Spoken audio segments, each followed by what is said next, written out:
হাদি হত্যার যেই ইস্যুটা ছিল, তখন আমাদের শ্যুটটা একটু পিছিয়ে গিয়েছিল। আজকে 8টা 10-এর শো দিয়ে শুরু হচ্ছে, কালকে থেকে ফুল ফেজে চলবে। এখানে সিনেপ্লেক্সেরও দোষ নাই।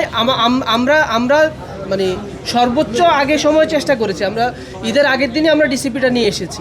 সো যেহেতু কলকাতা থেকে, আর আপনারা জানেন যে আমরা প্রিন্স এই সিনেমাটা শুটিং করতে গিয়ে আমরা কিছু ডিফিকাল্টির মধ্যে পড়েছি। বিশেষ করে আমাদের যেহেতু একটা বড় একটা পার্ট ছিল ইন্ডিয়াতে শুটিং, সো দেশের যে পরিস্থিতি ছিল তখন আমরা পারমিশনগত কারণে আমরা একটু ডিলে হয়েছিল। যখন ওই যে হাদি হত্যার যেই ইস্যুটা ছিল, তখন আমাদের শ্যুটটা একটু পিছিয়ে গিয়েছিল, এবং যেটার ফল হিসাবে আমরা আসলে শেষ মুহূর্তে আমাদের একটু চাপ নিতে হয়েছে।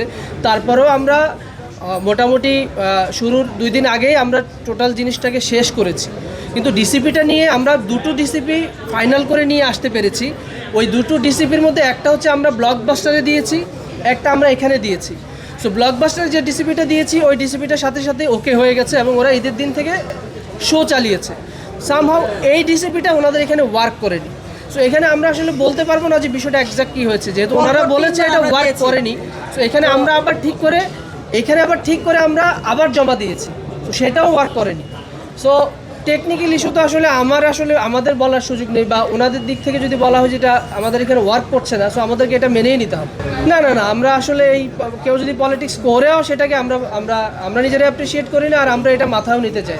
আজকে 8টা 10-এর শো দিয়ে শুরু হচ্ছে, কালকে থেকে ফুল ফেজে চলবে। সো আমার এটুকুই আশাবাদ থাকবে যে যারা আসলে এই 2 দিন সিনেমাটা দেখতে পারেননি বা দেখতে চেয়েছেন, তারা কালকে থেকে আসবেন, এবং আমরা আশা করব যে দর্শক যখন আসা শুরু করবে তখন আসলে এই কথাগুলো আর থাকবে না।